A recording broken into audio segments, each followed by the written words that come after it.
Et nous sommes en direct, on va retrouver Lloyd Austin qui est en train de s'exprimer, le secrétaire d'État à la Défense. Les discussions ont été intéressantes dans les couloirs et puis on a beaucoup échangé entre les dirigeants toute la journée. Alors encore une fois, je voudrais remercier tous les ministres et les ministres de la Défense et leurs équipes. En particulier mon bon ami, le ministère de la Défense ukrainien, Rezenkov, et sa délégation. Ça fait plaisir de vous revoir. Nous avons une compréhension transparente et partagée des défis qui se posent à l'Ukraine. Je sais que nous sommes tous déterminés à aider l'Ukraine aujourd'hui et à préparer les forces de l'avenir. On a travaillé en très peu de temps ici et cela devrait faire une grande différence sur le champ de bataille. Le président Zelensky l'a dit, on s'est rencontrés à Kiev le dimanche et tous les pays des pays à travers du monde se sont sentis responsables pour aider l'Ukraine à répondre à ces défis. Je voudrais remercier particulièrement une grande décision de notre hôte allemand. Le ministre Lambrecht vient d'annoncer aujourd'hui que l'Allemagne enverra en Ukraine 50 systèmes de DCA Cheetah. Hier, le gouvernement britannique a déclaré qu'il fournirait à l'Ukraine des capacités de DCA supplémentaires et aujourd'hui, le Canada a annoncé qu'il enverra à l'Ukraine 8 véhicules de cet ordre. Donc, ce sont des progrès importants, on voit les progrès tous les jours et je remercie tous les pays qui ont répondu à ces exigences. Nous n'avons pas de temps à perdre.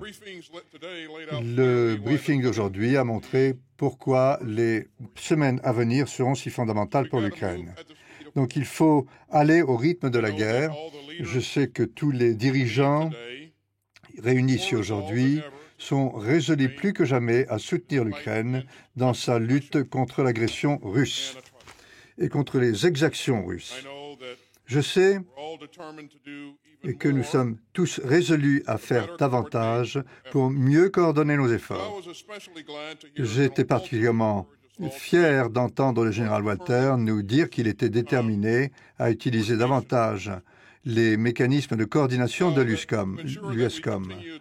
Et pour s'assurer de pouvoir continuer à progresser, nous allons prolonger ce forum de discussion et nous annoncerons sans doute qu'il s'agira d'un groupe de contact mensuel sur les forces d'autodéfense ukrainiennes. Ce groupe de contact permettra de montrer la bonne volonté de chacun malgré nos différences et pour coordonner notre aide et se concentrer sur la lutte d'aujourd'hui et les luttes à venir. Ces réunions mensuelles pourront être en direct ou virtuelles et vont étoffer la transparence, l'intégration et le dialogue que l'on a constaté aujourd'hui.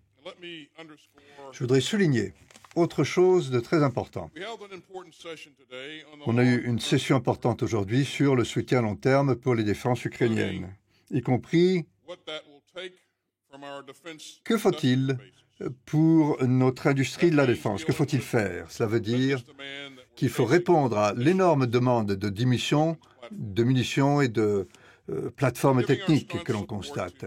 Nous sommes très résolus à soutenir l'Ukraine et nous devons répondre à nos propres demandes ainsi qu'aux demandes, aux exigences de nos alliés. Ça signifie aussi que nous allons redoubler d'efforts pour renforcer le système militaire ukrainien pour le long terme.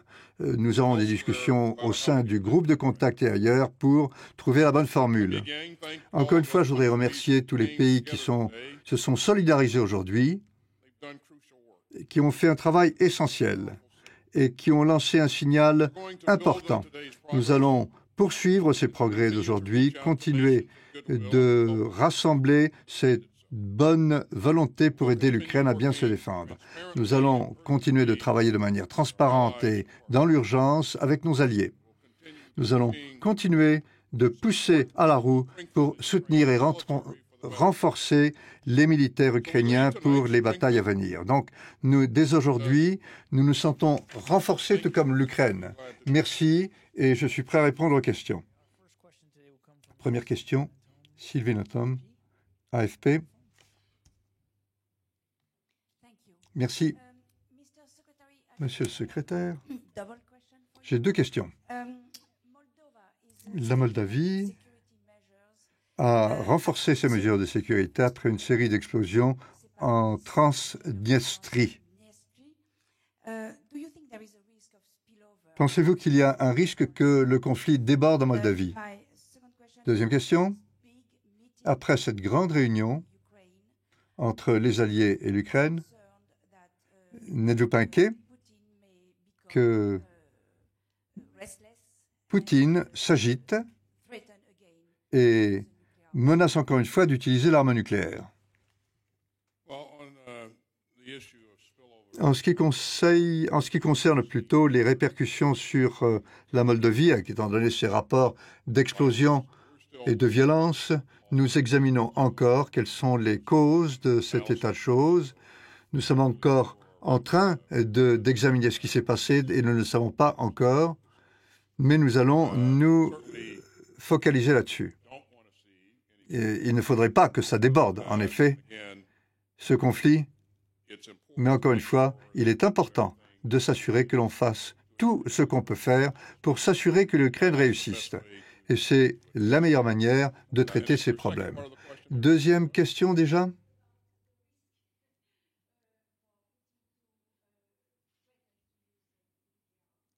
Menace par Poutine de l'arme nucléaire, d'utiliser l'arme nucléaire.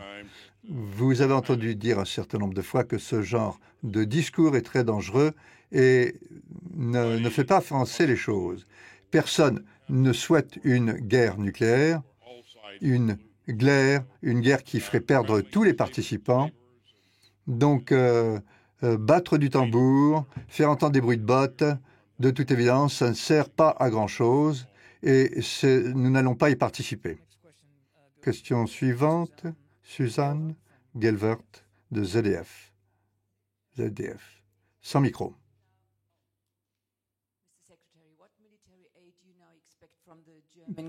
Qu'attendez-vous comme aide militaire du gouvernement allemand?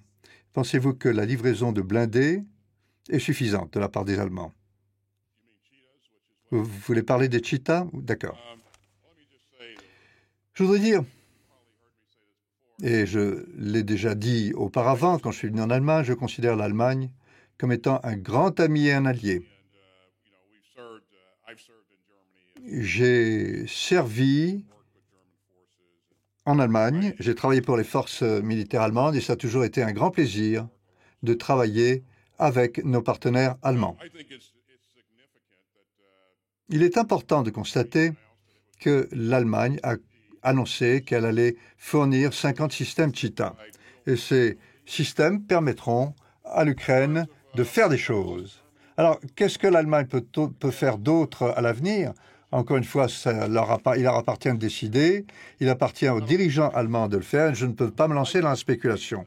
Je considère qu'à partir de tout ce que j'ai vu, quand j'ai parlé avec le ministre de la Défense, quand j'ai vu qu'elle voulait vraiment s'assurer de faire tout ce qui était en son pouvoir pour faire avancer les choses et travailler avec les alliés et les partenaires, je crois qu'elle va trouver des moyens d'être pertinente, utile et de fournir de bonnes capacités aux Ukrainiens dans leur lutte. John Ismay, New York Times. Monsieur le secrétaire, vous avez dit hier que l'un des objectifs des États-Unis en Ukraine était d'affaiblir la Russie. Pouvez-vous expliciter ce que cela signifie? Qu'est-ce que vous voulez affaiblir et comment allez-vous mesurer votre réussite? Je crois qu'on a été assez clair d'emblée. Nous voulons faire en sorte que ça soit plus difficile pour la Russie de menacer ses alliés et qu'il soit moins capable de le faire. Alors, qu'est-ce qu'on a vu se produire au cours de ces 62 jours de conflit entre la Russie et l'Ukraine? La Russie, du point de vue de son armée a été très affectée. Il y a pas mal de victimes. Ils ont perdu beaucoup d'équipements aussi. Ils ont utilisé beaucoup de munitions, ils ont perdu beaucoup de combattants. Ils sont donc très affectés, ils sont moins forts qu'ils étaient au départ.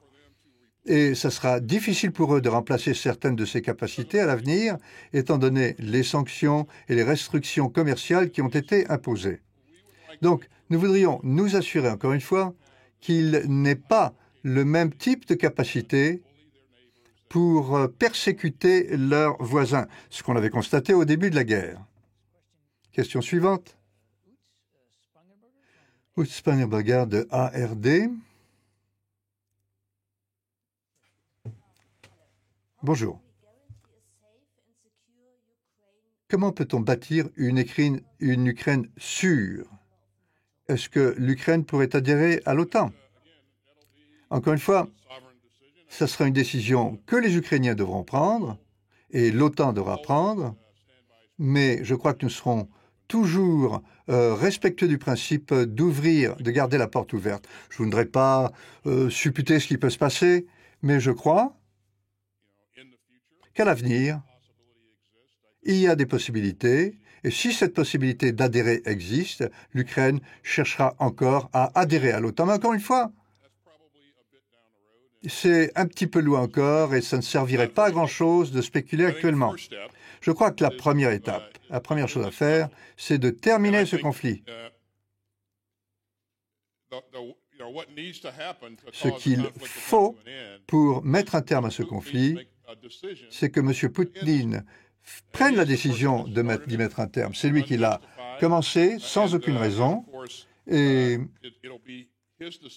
c'est à lui qu'il appartiendra de décider d'une désescalade et de négocier. Et nous sommes tous pour cette solution-là. Dernière question. Uwe Driesen, TB2, Danemark. Merci. Monsieur le secrétaire. Le ministre des Affaires étrangères russe a déclaré qu'il y avait un risque d'une troisième guerre mondiale et qu'un risque d'utilisation de l'arme nucléaire. Ne craignez-vous pas que ce conflit échappe au contrôle de tous et débouche sur une confrontation nucléaire? Nous allons faire tout ce qui est en notre possible et l'Ukraine aussi va faire la même chose pour empêcher cette escalade. La communauté internationale est d'accord avec nous, mais encore une fois, je crois que toutes les fanfaronnades sur l'éventualité d'une utilisation de l'arme nucléaire est très dangereuse et ne sert à rien. Personne n'est en faveur d'une guerre nucléaire que personne ne pourrait gagner. Nous agissons et nous assurerons de garder un équilibre et d'adopter la bonne démarche. Donc, il y a toujours un risque que certaines choses arrivent. Mais encore une fois, je crois que ça ne sert à rien, c'est même dangereux de faire entendre des bruits de bottes et de se lancer des spéculations sur l'utilisation de l'arme nucléaire. Merci. Voilà, c'est tout ce qu'on avait prévu pour cette presse de conférence. Je vous remercie.